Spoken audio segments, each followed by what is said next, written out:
Class, I wanted to talk through your first performance-based project that you're going to be completing, and I thought it would be helpful if I pulled it up on the screen and I walked through some of the details with you.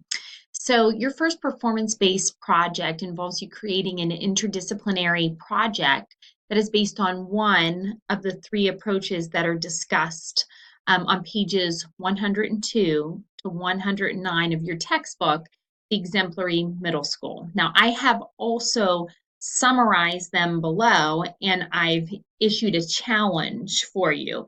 And you will pick one of those, one that resonates with you, and you will respond to that challenge. And you'll respond to that challenge in a three-pronged manner. You're going to write a written report, and that written report will include the following three parts. Number one, it'll include a short synopsis or review of literature of the rationale behind the interdisciplinary approach. Basically, why is it valuable? You will need to include at least 3 cited works, and these need to come from reputable sources, so either textbooks, journal articles, and they could also be web periodicals. This needs to be 3 to 4 pages, not including your reference page. That is slightly different than last year, and I'm pointing that out now because one of the exemplary pieces that I uploaded has a pretty short review of literature. I think it's only 2 pages, but last year I had different expectations. So just note that it needs to be at least 3 pages of content and then a reference page. Next, you're going to upload a curriculum map of the interdisciplinary model that addresses the themes, the standards, the student activities, and examples of formative and summative assessment. I have examples of the curriculum maps within the student exemplary pieces in this folder for you to look at. And then I also have blank templates that you can use as well. So there are a lot of examples for you to look at. And remember, these themes, standards, student activities, informative and summative assignments are going to flow from the model that you choose.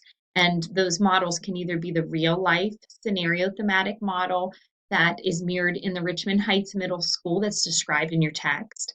You could choose a cross-curricular program like that in Homer Junior High School, or you could choose curriculum streams like the is exemplified in the Brown Barge Middle School in your textbook. You're going to read about those and then look at the challenges and see which one you would like to work on for this project. So after you've written your review of literature, after you've written your curriculum map, you will then write a course description, which is done in the form of an information letter of themes to family and to parents so that they have an idea of the interdisciplinary project that you're going to be unveiling and in which their students will be, or their children will be involved.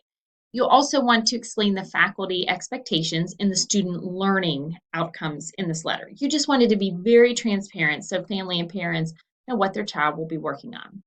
Okay, so again, you have 3 different models that you can pick from. There's the real life scenario thematic model, and you'll get a better idea of this once you read about it in the textbook. But basically, this model focuses on 4 content areas: language arts, mathematics, science, and social studies. In this model, teachers have created monthly themes that address each content area within the theme. However, this example is usually implemented into 2 semester themes in most school districts. So your challenge will be to create 2 semester theme projects which address the 4 content areas in the real world in meaningful ways. So read about that and see if you like that model, and perhaps you'll choose that one. You also have the option of choosing the cross-curricular program, which is identified in your textbook at Homer Junior High School. And this model focuses on extending and engaging active learning into real-life mini courses. The courses are designed to be 12-day mini workshops. And so your challenge will be to create 4 mini courses which are relevant and project-based. You'll want to consider the school culture of your district, and you will decide what this looks like. The culture of the community is really key for making this relatable and having applications that are relevant for the students. The next one is curriculum streams, which you'll read about in Brown Barge Middle School in your textbook. And this model focuses on student choice and integrates standards of more than one grade band into the themes. So that's critical with the curriculum streams. Teachers are also given the opportunity to choose which area of interest they wish to be part of. Your challenge, if you choose the curriculum streams, is to create 3 theme units which address standards from the 2 grade bands, and you may choose which grades you will use. Students would be responsible for charting their learning. Equipment and supplies are not an object of concern, just so you know that when you're working on this. There is a specific rubric that you will be using as you compile this project. But I thought it might first be good to look at a couple examples because that puts it into perspective. So I have 2 exemplary examples. One is of the cross-curricular challenge or interdisciplinary project, and a prior student responded to that, the Homer High School example that is in your book. And the other one is an interdisciplinary curriculum based on the real life scenario description that was offered in your textbook about the Richmond Heights Middle School. So I'm going to pull up both. I'm going to show you what the similarities and differences are in each of them so you get an idea of what you're looking at. So Sabrina chose to write an interdisciplinary project around the real life scenario framework. But remember, the first part of all your papers is just what is the value of an interdisciplinary curriculum? So you're doing a review of literature. So she did a beautiful job in using APA headings to organize this review of literature.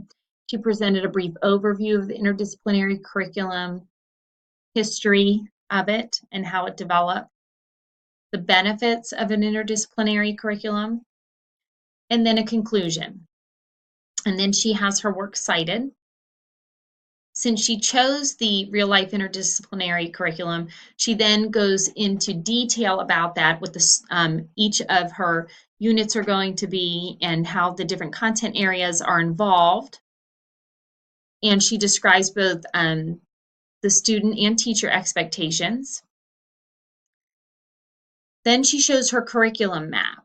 And in this particular challenge, she had to create mini workshops. And so she has the workshop names, she has the standards related to each, what she would anticipate or expect students to show as evidence of their understanding, and then both formative and summative assessments that will be incorporated into each of those workshops. So you notice her workshops involve the great outdoors, young chefs, under the sea, and community connections. And then that's it. So hers is about 8 pages long.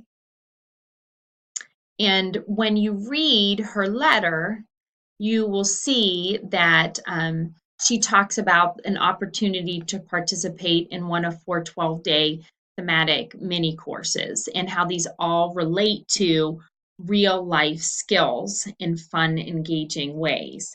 So they represent exactly what the challenge issues forth, and then they have those 3 main pieces, regardless of which of those 3 thematic models you choose, whether that's the real life scenarios, the cross-curricular program, or the curriculum streams. All of them will have those 3 main pieces. Shannon chose, apologize, let me find Shannon's. Here we go. Shannon chose to do the real life scenario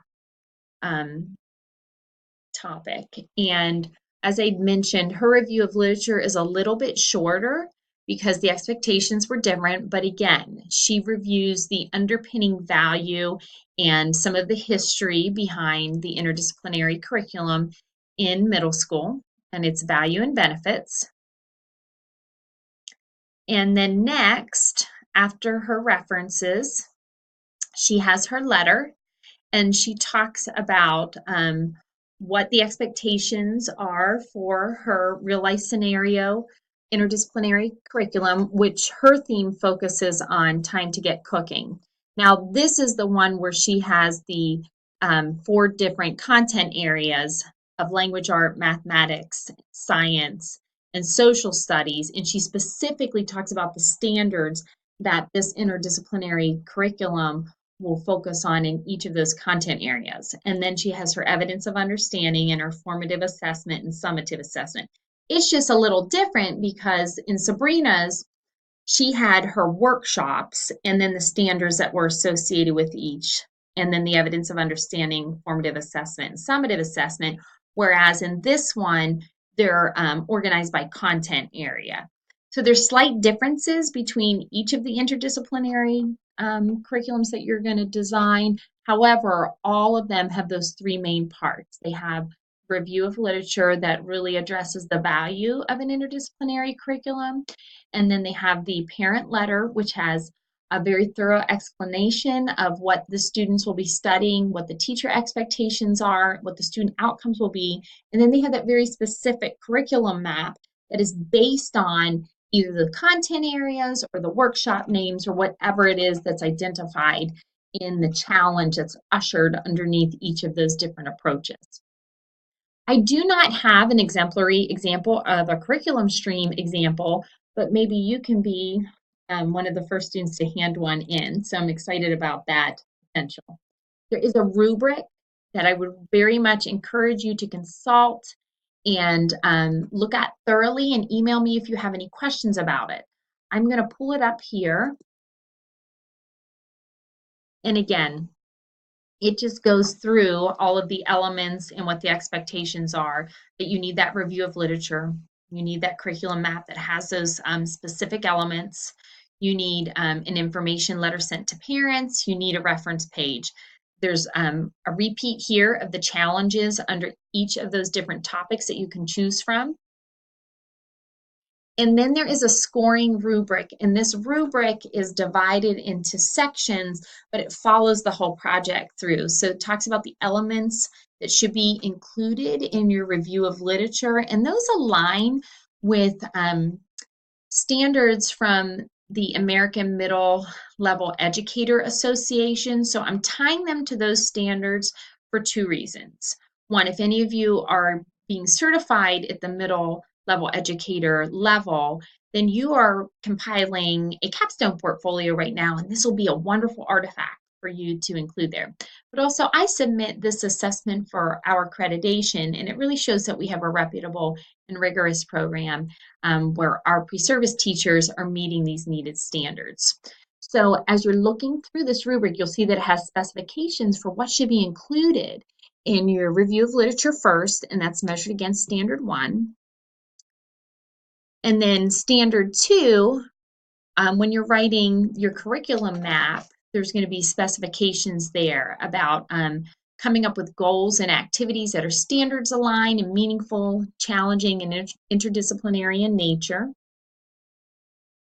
And then it has some additional elements that are important when you're designing your curriculum map. So you just want to make sure that as you're designing it, you're looking at this rubric and making sure that you're meeting the target level.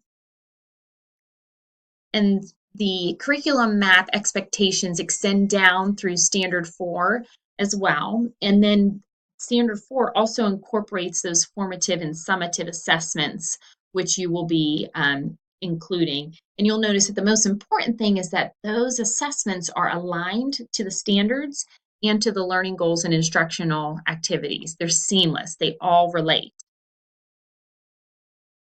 And then standard 5 is really reflected in that parent letter. And it just talks about your role as a professional. So making sure that you are building a strong and positive relationship through the tone that you use in that letter, and that there's transparency between what your expectations are. And that's why we want that letter to really reveal what the teacher will be doing and what the student outcomes will be, and just for it to be as thorough and descriptive as possible. The last part of the rubric goes over my expectations with grammar mechanics and also the organization of your literature review and the scholarly resources that you have cited in that literature review. You can earn a total of 39 points on this project if, as you are looking at the rubric or you're reading about these different interdisciplinary curricula in your text